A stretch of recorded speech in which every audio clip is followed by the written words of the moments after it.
अथ मधुराष्टकम्। अधरं मधुरं वदनं मधुरं नयनं मधुरं हसितं मधुरं हृदयं मधुरं गमनं मधुरं मधुराधिपतेरखिलं मधुरं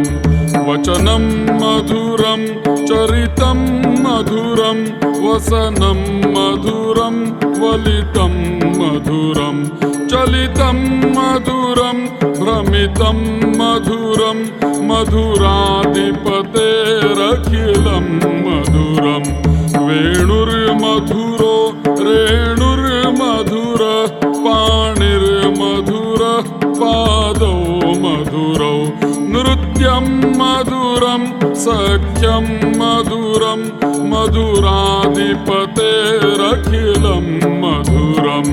गीतं मधुरं पीतं मधुरं भुक्तं मधुरं सुप्तं मधुरं रूपं मधुरं तिलकं मधुरं मधुराधिपतेरखिलं मधुरं करणं मधुरं तरणं मधुरं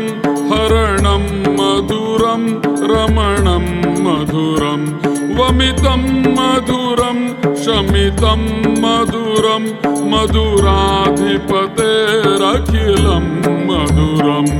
गुञ्जा मधुरा माला मधुरा यमुना मधुरा वीची मधुरा सलिलं मधुरं कमलं मधुरं मधुराधिपतेरखिलं मधुरं गोपिरी मधुरा लीला मधुरा युक्तं मधुरं मुक्तं मधुरं दुष्टं मधुरं शिष्टं मधुरं मधुराधिपतेरखिलं मधुरं गोपा मधुरा गावो मधुरा यष्टिर्मधुरा सृष्टिर्मधुरा दलितं मधुरं फलितं मधुरं